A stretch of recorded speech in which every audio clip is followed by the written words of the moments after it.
BNP Jamaat যেন আর ক্ষমতায় আসতে না পারে, প্রবাসীদের সতর্ক থাকার আহ্বান প্রধানমন্ত্রীর, ওয়াশিংটনে সংবর্ধনা। নতুন কর্মসূচি নিয়ে শীঘ্রই মাঠে নামছে বিএনপি, লক্ষ্য সরকার পতন, শেষ পর্যন্ত নির্বাচনে আসবে দাবি আওয়ামী লীগের। ডিজিটাল নিরাপত্তা আইন, মুক্ত গণমাধ্যমের জন্য বাধা, সেমিনারে বক্তারা সংশোধনের উদ্যোগের কথা জানালেন আইনমন্ত্রী। প্রবল শক্তি নিয়ে ধেয়ে আসতে পারে ঘূর্ণিঝড় মোখা, আঘাত করতে পারে এ মাসের মধ্যভাগে, দ্রুত প্রস্তুতি নেয়ার পরামর্শ। উন্নয়নের নামে ক্রমে গাছ শূন্য হচ্ছে রাজধানী, প্রতিবাদে ক্ষুব্ধ এলাকাবাসীর মানববন্ধন, নানা যুক্তি সিটি মেয়রের। সোহাগ সহ বাফুফের শীর্ষ কর্মকর্তাদের বিরুদ্ধে দুদকে অভিযোগ, আইনের আওতায় আনতে 1 সপ্তাহ সময় দিয়ে আবেদন। এবং পুতিনের বাসভবন লক্ষ্য করে ড্রোন হামলা, নিরাপদের রুশ প্রেসিডেন্ট, সন্ত্রাসী হামলা আখ্যা দিয়ে পাল্টা ব্যবস্থার হুঁশিয়ারি।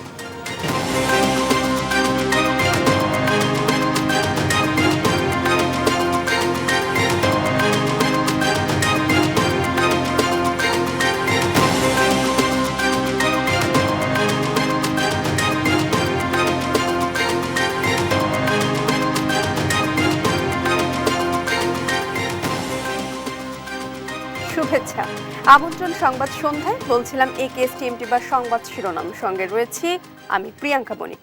এবার বিস্তারিত। বিএনপি জামায়াতকে অগ্নি সন্ত্রাসে আখ্যা দিয়ে প্রধানমন্ত্রী শেখ হাসিনা বলেছেন তারা যেন আর ক্ষমতায় আসতে না পারে। ওয়াশিংটনে প্রবাসী বাংলাদেশিদের দেয়া সংবর্ধনা অনুষ্ঠানে একথা বলেন তিনি। জানান, চ্যালেঞ্জ নিয়ে পদ্মা সেতু করে বাংলাদেশের মর্যাদা রক্ষা করেছে তার সরকার। এ সময় তিনি অপপ্রচারে কান না দিতে সবার প্রতি আহ্বান জানান। জয় যাদবের রিপোর্ট। যুক্তরাষ্ট্রে স্থানীয় সময় মঙ্গলবার ওয়াশিংটনের হোটেল রিজ কার্লটনে যুক্তরাষ্ট্র আওয়ামী লীগ আয়োজিত প্রবাসী বাংলাদেশিদের নাগরিক সংবর্ধনা অনুষ্ঠানে যোগ দেন প্রধানমন্ত্রী শেখ হাসিনা। তিনি বলেন, মিথ্যা অপবাদ দিয়ে পদ্মা সেতুর অর্থায়ন বন্ধ করা হয়েছিল।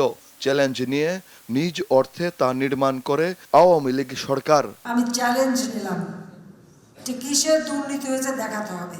মামলা করলো কানাডা ফেডারেল কোর্টে, মামলা সোজা রায় দিয়ে দিল যে কোনো দুর্নীতি হয়নি, সমস্ত এলিগেশন যা আসছে সব ভুয়া। আমি বললাম কারো পয়সা না, নিজের টাকায় যেদিন পদ্মা সেতু করতে পারবো সেই দিন করবো। যাক, আমাদের কোনো মন্ত্রী উপদেষ্টা কেউ বললেন এটা না করলে আপনার ভোটের কি হবে। আমরা ভোট দেবে না জনগণ, যদি না দেয় ক্ষমতা যাব না, আমার কিছু আসে যায় না। কিন্তু আমি দেশের সম্মান বেঁচে ক্ষমতা যেতে চাই না, দেশের মানুষের আত্মমর্যাদা আঘাত আমি দিতে চাই না। এত বড় একটা অপবাদ দিচ্ছে, সেটা প্রমাণ করতে পারে নাই। তাদের টাকা নেব না, নিজের টাকায় করব। আল্লাহর রহমতে নিজের অর্থে পদ্মা সেতু আমরা নির্মাণ করেছি। বিএনপি জামাতকে খুনি, স্বাধীনতা বিরোধী আখ্যা দিয়ে প্রধানমন্ত্রী বলেন, এরা ক্ষমতায় থাকতে দেশকে ধ্বংসের পথে নিয়ে গিয়েছিল। যারা জীবন্ত মানুষকে পুড়িয়ে পুড়িয়ে হত্যা করে, অগ্নি সন্ত্রাসী ওই বিএনপি জামাত জোট, এই খুনি অগ্নি সন্ত্রাসী, স্বাধীনতা বিরোধী, যুদ্ধ অপরাধী, তারা যেন বাংলার মাটিতে আর কখনো ক্ষমতায় আসতে না পারে। এরা বাংলাদেশকে ধ্বংসের পথে নিয়ে গিয়েছিল। সরকার প্রধান বলেন, ডিজিটাল বাংলাদেশ আওয়ামী লীগ সরকারের সুফল, আর এই সুবিধা নিয়ে অপপ্রচার চালাচ্ছে বিএনপি জামাত জোট। এদের অপপ্রচারে কান না দেওয়ার আহ্বানও জানান প্রধানমন্ত্রী। আজকে আমাদের বিরুদ্ধে ডেমনস্ট্রেশন দেয়, নানা কথা বলে, আর ডিজিটাল বাংলাদেশ আমরা করেছি, এবং সেটাই তারা সব থেকে বেশি ব্যবহার করে আমাদের বিরুদ্ধে সমানে অপপ্রচার চালায়। ওই অপপ্রচারে কেউ কান দেবেন না, ওগুলি দেখতেও যাবেন না, পড়তেও যাবেন না। আত্মবিশ্বাস নিয়ে, আত্মমর্যাদা নিয়ে চলবেন যে এই দেশ রক্ত দিয়ে আমরা স্বাধীন করেছি। এই দেশের প্রত্যেকটা নাগরিক আত্মমর্যাদা নিয়ে মাথা উঁচু করে চলবে। জয় যাদব, দেশ টিভি। এর আগে ওয়াশিংটনে উচ্চ পর্যায়ের বিজনেস এক্সিকিউটিভদের এক গোল টেবিলে মূল বক্তব্য উপস্থাপন করেন প্রধানমন্ত্রী শেখ হাসিনা। মার্কিন ব্যবসায়ী সম্প্রদায়কে বাংলাদেশে ব্যাপক হারে বিনিয়োগের জন্য আহ্বান জানান তিনি। শুধু মার্কিন বিনিয়োগকারীদের জন্য নিবেদিত বিশেষ অর্থনৈতিক অঞ্চল রাখার প্রস্তাব পুনর্ব্যক্ত করেন সরকার প্রধান। বিস্তারিত রিপোর্টে। মঙ্গলবার ওয়াশিংটনে আয়োজন করা হয় US Bangladesh economic partnership shared vision or smart growth শীর্ষক উচ্চ পর্যায়ের এক্সিকিউটিভ বিজনেস গোলটেবিল বৈঠক। আয়োজক ইউএস বাংলাদেশ বিজনেস কাউন্সিল ও US chamber of commerce Washington. এতে মূল বক্তব্য উপস্থাপন করেন প্রধানমন্ত্রী শেখ হাসিনা। মার্কিন ব্যবসায়ী সম্প্রদায়কে বাংলাদেশে ব্যাপক হারে বিনিয়োগের জন্য আহ্বান জানিয়েছেন প্রধানমন্ত্রী। শুধু মার্কিন বিনিয়োগকারীদের জন্য নিবেদিত বিশেষ অর্থনৈতিক অঞ্চল রাখার প্রস্তাব পুনর্ব্যক্ত করেন।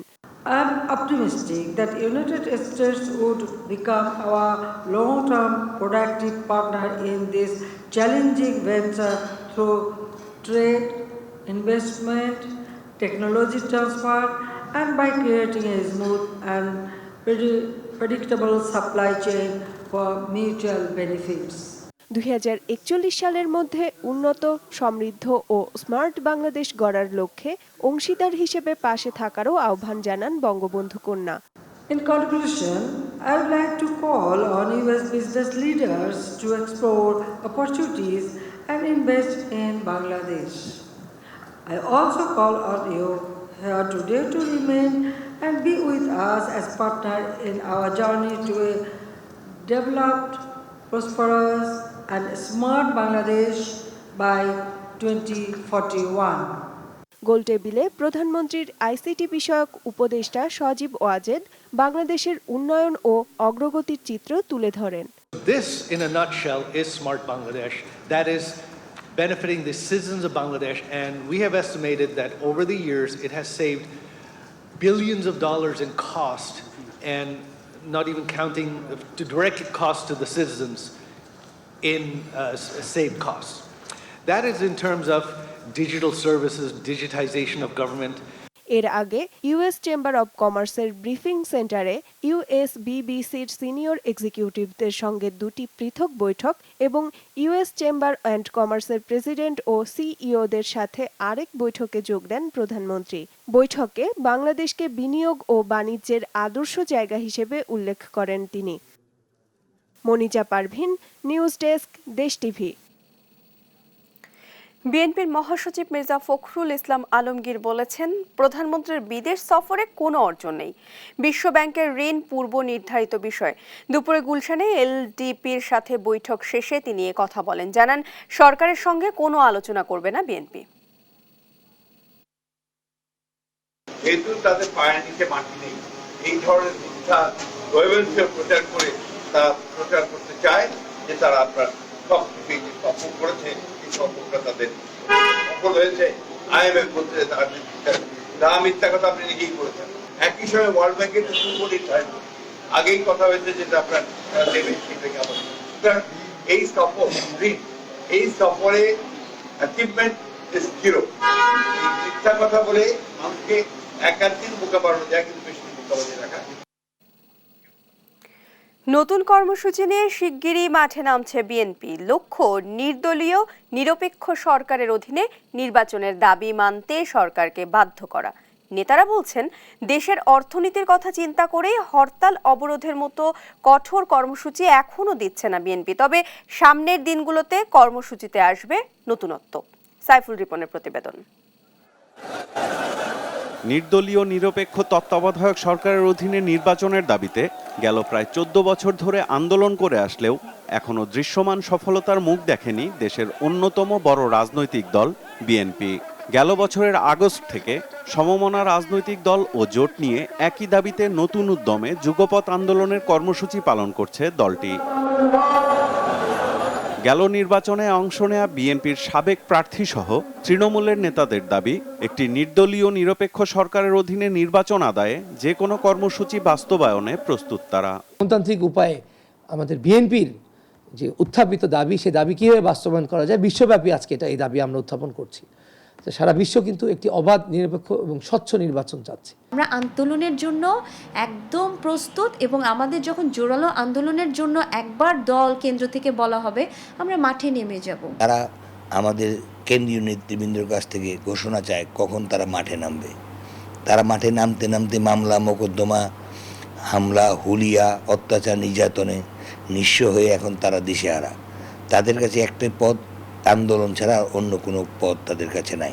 দাবি আদায়ে দেশের অর্থনৈতিক ক্ষতির কথা বিবেচনা করে বিএনপি এখনো হরতাল অবরোধের মতো কঠোর কর্মসূচি না দিলেও সরকার দেশের রাজনৈতিক পরিস্থিতি সাংঘর্ষিক করে তুলছে বলে অভিযোগ বিএনপি নেতাদের।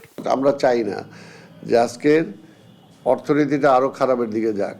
বিএনপি সেই ধরনের প্রোগ্রামে এখনো যায় নাই এই কারণে যে জনগণের ভোগান্তি যাতে না বাড়ে। কাজে জনগণের ভোগান্তি আমরা চাই না। আমরা চাই সরকারের শুভবুদ্ধির উদয় হবে, অন্তত বলবে যে না, আগামী নির্বাচন তারা আবার আগের মতো ক্ষমতায় থেকে করবে না। দেশের গণতন্ত্র পুনরুদ্ধার শুধু আন্দোলনে সম্ভব নয় দাবি করে বিএনপির এই নেতা বলছেন প্রয়োজন উন্নয়ন সহযোগীদেরও সহযোগিতা। এটি বলতেও আমার লজ্জা হচ্ছে, যুদ্ধ করে এই দেশ স্বাধীন হয়েছে, আমরা পরাশক্তির দিকে তাকিয়ে আছি।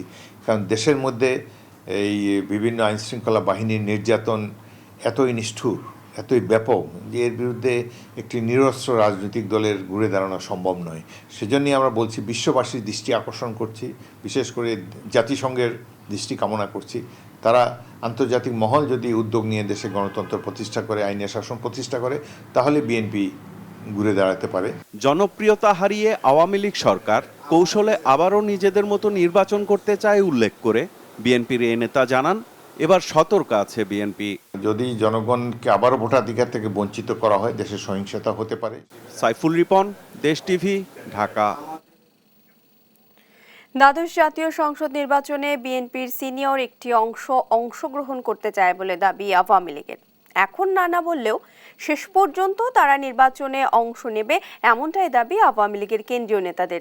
নির্বাচনের অংশ হিসেবে বিএনপি সম্ভাব্য প্রার্থীরা নিজ এলাকায় গণসংযোগ করছে বলেও জানান ক্ষমতাসীন দলের নেতারা। তৌফিক মাহমুদ মুন্নার রিপোর্ট। চলতি বছর নির্বাচনের বছর, যদিও জাতীয় নির্বাচন নিয়ে দেশের প্রধান দুই রাজনৈতিক দলের বর্তমান অবস্থান দুই মেরুতে। ক্ষমতাসীনরা নিচ্ছেন নির্বাচনের প্রস্তুতি আর ধারাবাহিক আন্দোলনে ব্যস্ত বিএনপি। সম্প্রতি এক সমাবেশে আওয়ামী লীগ সাধারণ সম্পাদক বলেন, নির্বাচনে অংশ নিতে বিএনপির অনেক নেতাই তলে তলে যোগাযোগ করছে। কতজন নির্বাচনে আসার জন্য পথ খুঁজছে, তলে তলে যোগাযোগ করছে, অপেক্ষা করুন, দেখতে পাবেন। বিএনপির যোগাযোগ নিয়ে আওয়ামী লীগের সিনিয়র নেতারা বলছেন, বিএনপির বড় একটি অংশ নির্বাচনে অংশ নিতে আগ্রহী এবং তারা সময়ের অপেক্ষায় রয়েছেন। নির্বাচনে আসতে চায় এবং নির্বাচনে তারা আসবে, এটি আমি অনেক আগে বলেছি, আমি এখনো বলছি যে বিএনপির একটি গুরুত্বপূর্ণ অংশ যারা গণতন্ত্রে বিশ্বাস করেন, নির্বাচনের রাজনীতিতে বিশ্বাস করেন, যারা সহিংসতায় বিশ্বাস করে না, তারা তারেকের এই হামকি ধুমকি তোয়াক্কা না করে তারা নির্বাচনে চলে আসবে। ধারণা মতে বিএনপির বড় একটা অংশ তারা নির্বাচনমুখী হতে চায় বা দলকে নির্বাচনমুখী করতে চায়, কিন্তু তাদের একটা বাধা তো আছেই, যে তাদের নেতৃত্বের একটা বড় শূন্যতা আছে এবং আস্থাবান নেতৃত্বের সংকট আছে। নির্বাচনে না আসার কথা বললেও সারা দেশেই নির্বাচনী প্রস্তুতি চালাচ্ছে বিএনপি, দাবি ক্ষমতাসীনদের। শেষ পর্যন্ত নির্বাচনে আসবে এমন প্রত্যাশাও তাদের। এবং প্রত্যেকটা আলোচনার তো একটা ফ্লেভার বা প্রত্যেকটা আলোচনার তো একটা ঢেউ ছড়ায়, তাতে মনে করি যে বিএনপি নির্বাচনে আসবে এবং এবার নির্বাচনে না আসলে তাহলে তাদের দলের অস্তিত্বটা নিয়েই কিন্তু সংকটে পড়বে। বিএনপিরও নেতা যারা সম্ভাব্য প্রার্থী তারা কিন্তু নির্বাচন মাঠে নেমে গেছে, তারা কাজ করছে। এই সিটি কর্পোরেশন ইলেকশন আমি বলতে পারি যে সিলেটে তাদের প্রার্থী আছে, নির্বাচন করতে চায়, রাজশাহীতে তাদের প্রার্থী আছে, নির্বাচন করতে চায়, কিন্তু কোথাও থেকে বাধা দেওয়া হচ্ছে। গাজীপুরে তাদের প্রার্থী আছে, বাধা দেওয়া হচ্ছে। তো হুমকি ঝুমকি দিয়ে তাদেরকে বন্ধ করা হচ্ছে। আওয়ামী লীগ নেতারা বলছেন বিএনপি নির্বাচনে অংশ নিবে এমনটা ধরে নিয়েই প্রস্তুতি নিচ্ছেন তারা। তাদের ধারণা অন্যান্য বারের চেয়ে এবারে নির্বাচন কঠিন এবং প্রতিদ্বন্দ্বিপূর্ণ হবে। তৌফিক মাহমুদ মুন্না, দেশ টিভি, ঢাকা। দেশে বৈষম্য বাড়লে গণমাধ্যমের স্বাধীনতা কমে। কর্মক্ষেত্রে নিরাপত্তার মাধ্যমেই গণমাধ্যমের স্বাধীনতা নিশ্চিত হয়। ট্রান্সপারেন্সি ইন্টারন্যাশনাল বাংলাদেশ টিআইবি আয়োজিত বিশ্ব মুক্ত গণমাধ্যম দিবসের আলোচনায় বক্তারা কথা বলেন। গণমাধ্যমের স্বাধীনতার স্বার্থে ডিজিটাল নিরাপত্তা আইন বাতিলের দাবি করেন বক্তারা। আইনটি বাতিল হবে না জানিয়ে আইনমন্ত্রী আনিসুল হক বলেন, সত্য সাংবাদিকদের সুরক্ষায় আইনটি সংশোধন করা হবে। বিস্তারিত হাসান মাহমুদের রিপোর্টে। বিশ্ব মুক্ত গণমাধ্যম সূচকে 10 ধাপ পিছিয়ে 180টি দেশের মধ্যে এবছর বাংলাদেশের অবস্থান 162তম। রিপোর্টার্স উইদাউট বর্ডার্সের তথ্য মতে দক্ষিণ এশিয়ার দেশগুলোর মধ্যে সবার নিচে এখন বাংলাদেশ। এমন প্রেক্ষাপটে মুক্ত গণমাধ্যম দিবসে মুক্ত আলোচনার আয়োজন করে ট্রান্সপারেন্সি ইন্টারন্যাশনাল বাংলাদেশ টিআইবি। এতে বক্তারা বলেন, গণমাধ্যমের স্বাধীনতা কমে গেলে দেশে বৈষম্য বাড়ে। এ অবস্থায় ডিজিটাল নিরাপত্তা আইন মুক্ত গণমাধ্যমের জন্য বড় বাধা হিসেবেও মন্তব্য করেন তারা। যে সমস্ত দেশে বৈষম্য বেশি সেই সমস্ত দেশে গণমাধ্যমের স্বাধীনতা কম, অর্থাৎ একটা নেগেটিভ কোরিলেশন আছে দুটোর মধ্যে। যদি বৈষম্য বেড়ে যায় তাহলে গণমাধ্যমের স্বাধীনতা কমে যায়।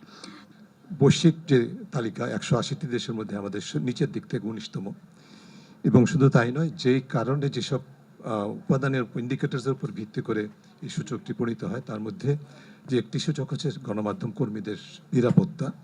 সেই নিরাপত্তার যে ইন্ডেক্সটি মানে ইন্ডিকেটর, তাতে আমাদের সর্বনিম্ন স্কোর।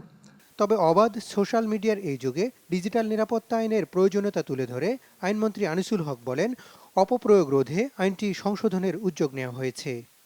আইনটির বাস্তবায়নে প্রথম দিকে এর কিছু মিসইউজ অ্যান্ড অ্যাবিউজ হয়েছে। এটি আমি এবং আমার সরকার অস্বীকার করে না। আমরা চাই যে এই যে আলোচনা হচ্ছে ডিজিটাল সিকিউরিটি অ্যাক্ট নিয়ে, এর যে সমস্যাগুলি এগুলি দূরীকরণ করে এটাকে সকলের গ্রহণযোগ্য একটা আইন হিসাবে করার জন্য। শুধু সংখ্যায় নয়, গণমাধ্যমের স্বাধীনতা সূচকে উন্নতি করতে হলে সাংবাদিকদের হয়রানি বন্ধ ও কাজের নিরাপদ পরিবেশ নিশ্চিত করার দাবিও জানান বক্তারা। হাসান মাহমুদ, দেশ টিভি, ঢাকা। মে মাসের মাঝামাঝি বাংলাদেশ উপকূলে আঘাত হানতে পারে প্রবল ঘূর্ণিঝড়, এমন পূর্বাভাস জানিয়েছেন কানাডা প্রবাসী আবহাওয়া বিশেষজ্ঞ মোস্তফা কামাল পলাশ। ঢাকার আবহাওয়া অফিসও বলছে 7 মের পর বঙ্গোপসাগরে লঘুচাপ সৃষ্টির সম্ভাবনা রয়েছে। ঘূর্ণিঝড়ের রূপ নিলে এর নাম হবে মোখা। নামটি দিয়েছে আরব সাগরের প্রান্তে অবস্থিত ইয়েমেন। নূপুর মাহমুদের রিপোর্ট। আইলা, আমফান, ইয়াস সব ঘূর্ণিঝড়েই মে মাসে উৎপত্তি। আর এক মেতে মোখার জন্ম হবে কিনা, হলেও কোন দিকে যাবে এই মুহূর্তে কিছুই স্পষ্ট নয়। তবে ঘূর্ণিঝড়ের পূর্বাভাসে সিঁদুরে মেঘ দেখতে শুরু করেছে। কানাডার সাসকোচুয়ান বিশ্ববিদ্যালয়ের আবহাওয়া ও জলবায়ু বিষয়ক গবেষক মোস্তফা কামাল পলাশ জানান, 8 থেকে 9 মের মধ্যে দক্ষিণ বঙ্গোপসাগরে সৃষ্টি হতে পারে লঘুচাপ, যা মাসের মাঝামাঝি সময়ে বরিশাল ও চট্টগ্রাম বিভাগের উপকূলীয় এলাকা দিয়ে সরাসরি স্থলভাগে আঘাত করতে পারে। এই ঘূর্ণিঝড়টি সৃষ্টি হওয়ার সম্ভাবনা রয়েছে, যেটি প্রথমে 8 এবং 9 মে লঘুচাপ পরিণত হয়ে পরবর্তীতে 9 এবং 10 তারিখে নিম্নচাপ বা গভীর নিম্নচাপে পরিণত হওয়ার সম্ভাবনা রয়েছে। আর এটি আসলে পুরোপুরি ঘূর্ণিঝড়ে পরিণত হওয়ার সম্ভাবনা রয়েছে মে মাসের 11 তারিখে। সন্ধ্যার পর যদি ঘূর্ণিঝড়টি আঘাত হানা শুরু করে তবে কমপক্ষে 10 ফুট উঁচু জলোচ্ছ্বাসের কথাও জানান তিনি। এটি বাংলাদেশে, বিশেষ করে মায়ানমার এবং বাংলাদেশের যে উপকূল সেখান থেকে শুরু করে পূর্বে এবং পশ্চিম দিকে হচ্ছে ভারতের পশ্চিমবঙ্গ এবং বাংলাদেশের যে সুন্দরবন সেই এলাকা, অর্থাৎ এই পুরোপুরি বাংলাদেশের উপকূলের কোনো একটি স্থান দিয়ে স্থলভাগে আঘাত করতে পারে। বাংলাদেশের আবহাওয়া অধিদপ্তর জানায়, পূর্বাভাসের বিষয়ে সতর্ক দৃষ্টি রাখছেন তারা। এই মাসের দ্বিতীয় সপ্তাহে একটি লঘুচাপ সৃষ্টি হতে পারে এবং সেটি পরবর্তীতে আপনার নিম্নচাপ বা ঘূর্ণিঝড়েও রূপ নিতে পারে, সে ধরনের আমরা কিন্তু বলেছি। সম্ভাব্য এই ঘূর্ণিঝড় মোখার সঙ্গে আমফানের পূর্বাভাসের বেশ মিল রয়েছে বলেও জানান আবহাওয়া বিশেষজ্ঞরা। জানিয়ে এর মধ্যে ঘূর্ণিঝড় সতর্কতা প্রস্তুতি শুরু করেছে পশ্চিমবঙ্গ সরকার। নূপুর মাহমুদ, দেশ টিভি, ঢাকা। দ্রুত তাপমাত্রার বৃদ্ধির কারণে রাজধানীতে যখন ঘটা করে হিট অফিসার নিয়োগ দেওয়া হচ্ছে, ঠিক সেই সময়ে উন্নয়নের নামে গাছ শূন্য করা হচ্ছে তিলোত্তমা নগরী ঢাকাকে। সবশেষ ধানমন্ডিতে মধ্যরাতে কাটা হয় সড়ক দ্বীপের গাছ, যার প্রতিবাদে আন্দোলনে নেমেছেন ক্ষুব্ধ এলাকাবাসী। তবে গাছ কাটার পক্ষে যুক্তির শেষ নেই উত্তরের মেয়রের কাছে। বিস্তারিত নিয়াজ মোরশেদের প্রতিবেদনে। বিশ্বের তাপমাত্রা দ্রুত বর্ধমান শহরগুলোর মধ্যে ঢাকা অন্যতম, যা থেকে পরিত্রাণ পেতে এশিয়ার মধ্যে প্রথম তাপমাত্রা নিয়ন্ত্রণে ঢাকায় নিয়োগ করা হলো হিট অফিসার। বুধবার আনুষ্ঠানিকভাবে এই কার্যক্রমের উদ্বোধন করেন উত্তর সিটির মেয়র আতিকুল ইসলাম। একদিকে যখন তাপমাত্রা নিয়ন্ত্রণে কর্মকর্তা নিয়োগ দিচ্ছে ঢাকা, ঠিক তখনই পরিবেশের ভারসাম্য রক্ষাকারী গাছ নিধনের অভিযানে নেমেছে সিটি কর্পোরেশন। গাছ কাটার পক্ষে যুক্তির অভাব নেই মেয়র আতিকের কাছে। সামনে পার হওয়ার পরে তারপরে কয়েকটা গাছ কাটা হয়েছে, কারণ আমি বাঁশ দিয়ে আমরা ব্যারিকেড দিয়েও দেখেছি ওই গাছগুলোকে রাখা যাবে না, এবং হর্টিকালচারই বলছে যে মেয়র সাহেব এই কয়টা গাছ কাটেন, এগুলা কাটতে হবে আপনাকে, কারণ এই গাছগুলো বড় হবে না, আর বাকি যে গাছগুলো আছে ওগুলো আপনি রেখে দেন। তবে নগর পরিকল্পনাবিদদের দাবি, কাদের সাথে আলোচনা করেছে সেটা সকলের কাছে উন্মুক্ত করতে হবে, আর নগর উন্নয়নের নামে গাছ কাটা কতটা যুক্তিসঙ্গত তাও পরিষ্কার করতে হবে। আমাদের গাছ কাটার পেছনে বেশ যে যুক্তিগুলো দেখানো হচ্ছে, যে কিছু কনসালটেন্ট এবং পেশাজীবীদের যে প্রস্তাবনা, সেই প্রস্তাবনাগুলো কিন্তু অবশ্যই ভেরিফিকেশনের প্রয়োজন আছে, কেননা সারা পৃথিবীতে কনসালটেন্টরা প্ল্যান করে, কিন্তু সেটা অন্য পেশাজীবীরা, পরিকল্পনাবিদদের এবং অন্য যারা পরিবেশ নিয়ে কাজ করেন তাদের সাথে আলাপ আলোচনার ভিত্তিতেই সেটাকে ভেরিফাই করা উচিত। নাহলে কোনো একজন পেশাজীবী ভুলও করতে পারে, পেশাজীবীদের ভুলের দায়িত্ব কমিউনিটি বা পরিবেশ নিতে পারে না। এদিকে ধানমন্ডিতে রাতের অন্ধকারে গাছ কাটা নিয়ে আন্দোলনে নেমেছে ক্ষুব্ধ এলাকাবাসী। তারা বলছেন, উন্নয়নের নামে গাছ কাটা কোনোভাবেই গ্রহণযোগ্য নয়। এই কথাটা অর্থটাই তো স্পষ্ট না। আসলে গাছ বাড়বে না বলে গাছ কেটে ফেলা হচ্ছে মানে কি? একদিকে যখন বলা হচ্ছে যে বড় বড় গাছের জন্য অ্যাক্সিডেন্ট হচ্ছে, অন্যদিকে গাছ বড় হবে না, বাড়বে না, এই জন্য গাছ কেটে ফেলা হচ্ছে, মানে এই দুইটা তো কন্ট্রাডিক্ট করে একে অপরকে। আমাদের এই শহরে এমনিতেই গাছের সংখ্যা কম, যেখানে আমাদের এই বিগত কয়েকটা দিনের আবহাওয়া এবং জলবায়ু দেখলে আমরা বুঝতে পারবো যে আসলে আমাদের গাছ কতটুকু প্রয়োজন এই বাংলাদেশের, বিশেষ করে ঢাকা সিটির জন্য। গাছ কেটে বা বৃক্ষ নিধন করে কি ধরনের উন্নয়ন হয়, এটা আসলে মানে কতটুকু যুক্তিযুক্ত, এটা একটু মনে করিয়ে দেওয়ার জন্য যে যারা চিন্তা করছে তারা কি চিন্তা করে আসলে বৃক্ষ নিধন করে তারা উন্নয়ন করছে। পরিবেশ রক্ষায় সরকারি সংস্থাগুলোকে কেবল ফাঁকা বলি না উড়িয়ে আরও দায়িত্বশীল হওয়ার আহ্বান জানিয়েছেন স্থানীয়রা। নিয়াজ মোরশেদ, দেশ টিভি, ঢাকা। বাংলাদেশ ফুটবল ফেডারেশনের সাবেক সাধারণ সম্পাদক আবু নাঈম সোহাগের বিরুদ্ধে দুর্নীতির অভিযোগ দুদকে জমা দিয়েছেন ব্যারিস্টার সৈয়দ সায়েদুল হক। একই সাথে সোহাগের দুর্নীতির সাথে জড়িত বাফুফের শীর্ষ কর্তাদের আইনের আওতায় আনতে দুদককে 1 সপ্তাহ সময় বেঁধে দিয়েছেন দুর্নীতির বিরুদ্ধে সচেতন এই আইনজীবী। মহিউদ্দিন আহমেদের প্রতিবেদন। ফুটবল ফেডারেশনের সাধারণ সম্পাদক থাকা অবস্থায় দুর্নীতি করেছেন এমন অভিযোগ এনে ফুটবলের আন্তর্জাতিক সংস্থা ফিফা আবু নাঈম সোহাগকে সব ধরনের ফুটবল থেকে 2 বছরের জন্য নিষিদ্ধ করে। একই সাথে দেশীয় মুদ্রায় 12 লাখ টাকা জরিমানাও করা হয়। সেই অভিযোগে ফিফা জানায়, বাফুফেকে দেয়া ফিফার টাকার হিসেবে মিথ্যা তথ্য দেন বাফুফের সাধারণ সম্পাদক সোহাগ। এবারে সোহাগের বিরুদ্ধে দুর্নীতির সেই অভিযোগটি দুর্নীতি দমন কমিশনে জমা দিয়েছেন ব্যারিস্টার সৈয়দ সাইদুল হক সুমন। অভিযোগে বলা হয়েছে, আবু নাঈম সোহাগ একা দুর্নীতি করেননি। বাফুফের সভাপতি কাজী সালাউদ্দিন, সহসভাপতি সালাম মুর্শিদি ও প্রধান অর্থ কর্মকর্তা আবু হোসেনের সহযোগিতা রয়েছে বলে উল্লেখ করেন তিনি। সোহাগের ঘাড়ে তো 3টা মাথা না, যে সালাউদ্দিন সাহেবের এবং ফাইন্যান্স কমিটির এই অ্যাপ্রুভাল ছাড়া এত বড় দুর্নীতি করবে। আমি বিশ্বাস করি যে এরা সবাই, বেশিরভাগ লোক এটার দুর্নীতিতে জড়িত। বাফুফেকে দুর্নীতির আখড়া মন্তব্য করে দুর্নীতি দমন কমিশনকে ব্যবস্থা নেয়ার দাবি জানান এই আইনজীবী। বলেন, অন্যথায় তিনি আদালতে যাবেন। এইখানে দায় মুক্তির জন্য দিতে আসি নাই আমি, এখানে তারা কি করবেন এই সিদ্ধান্ত নির্দিষ্ট সময়ের মধ্যে যদি না দিতে পারেন, তাহলে আমি হাইকোর্টে গিয়ে, হাইকোর্টে আমি যাবই তো এই কারণে দুদক প্রয়োজন একটা সময়ের মধ্যে বেঁধে রাখা যায়। এর আগে ব্যারিস্টার সুমন একইভাবে আওয়ামী লীগ এমপি আব্দুল সোবান গোলাপ ও আরেক সংসদ সদস্য বাফুফের সাবেক সহসভাপতি সালাম মুর্শিদির বিরুদ্ধে একই কায়দায় অভিযোগ দুদকে জমা দেন। মহিউদ্দিন আহমেদ, দেশ টিভি, ঢাকা।